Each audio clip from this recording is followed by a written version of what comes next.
Salve, Wanyambe. Selamat pagi saudara-saudari yang dikasihi Kristus. Mari kita mengawali hari baru dengan mendengarkan firman Tuhan yang diambil dari Injil Markus pasal 6 ayat 7 sampai dengan 13. Tuhan bersamamu. Inilah Injil suci menurut Markus. Sekali peristiwa, Yesus memanggil ke-12 murid dan mengutus mereka berdua-dua. Ia memberi mereka kuasa atas roh-roh jahat dan berpesan kepada mereka supaya jangan membawa apa-apa dalam perjalanan, kecuali tongkat, roti pun tidak boleh dibawa. Demikian pula bekal dan uang dalam ikat pinggang. Mereka boleh memakai alas kaki, tetapi tidak boleh memakai dua baju. Kata Yesus selanjutnya kepada murid-murid itu, "Kalau di suatu tempat kamu sudah diterima dalam suatu rumah, tinggallah di situ sampai kamu berangkat dari tempat itu.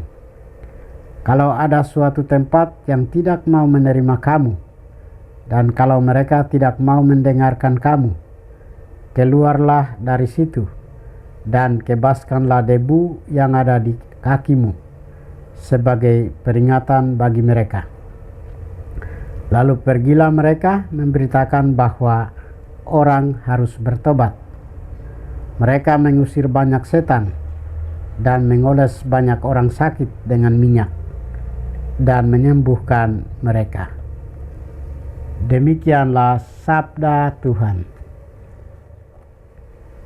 Saudara-saudari yang dikasihi Kristus, tema kita hari ini adalah diutus dengan kuasa, bukan dengan bekal. Bacaan Injil hari ini mengisahkan Yesus mengutus para murid untuk mewartakan Injil keselamatan. Meski sebelumnya ditolak di kampung halamannya, Yesus tidak berhenti berkarya. Ia justru memperluas pelayanan dengan mengutus ke-12 murid berdua-dua. Pengutusan berdua-dua menegaskan pentingnya dukungan moral, kesaksian yang sah, dan kerjasama dalam perutusan.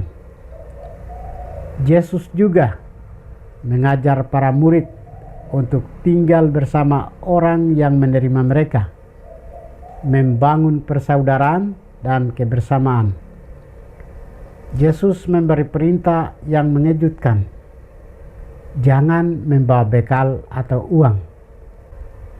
Perintah ini melatih iman agar para murid belajar bersandar sepenuhnya pada pemeliharaan Tuhan, bukan pada kekuatan sendiri. Bersamaan dengan itu, Yesus memberi mereka kuasa untuk mengusir roh jahat dan menyembuhkan orang sakit. Namun, Yesus juga mengingatkan bahwa tidak semua orang akan menerima mereka.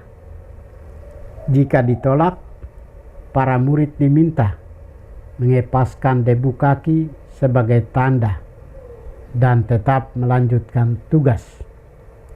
Sikap ini menegaskan bahwa penolakan tidak boleh menghentikan pewartaan Injil.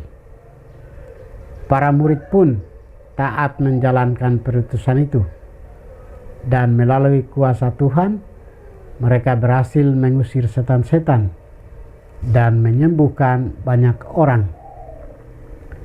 Saudara-saudari terkasih, bagaimana dengan kita sebagai pengikut Kristus dan yang percaya kepadanya?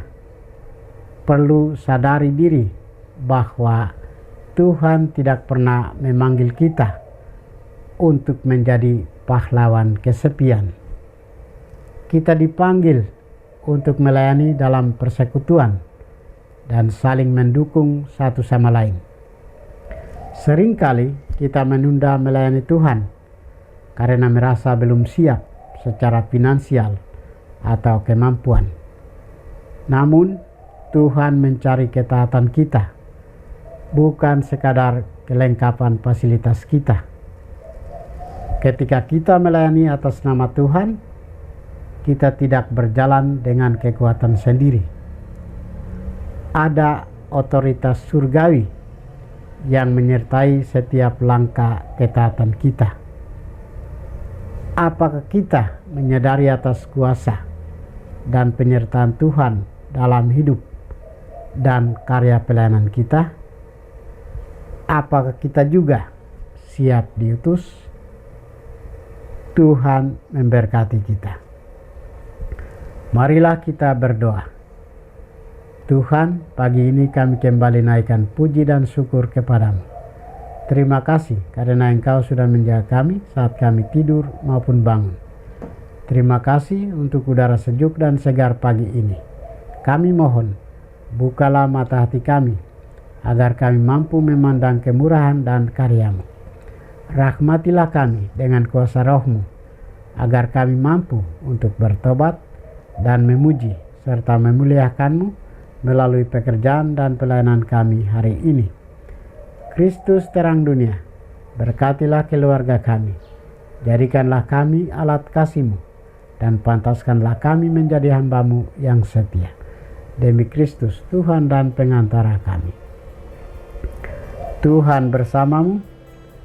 Semoga kita sekalian, orang-orang yang kita kasih dan doakan, seluruh aktivitas kita hari ini dibimbing, dilindungi, dan diberkati oleh berkat Allah yang Maha Kuasa, Bapa dan Putra dan Roh Kudus. Amin.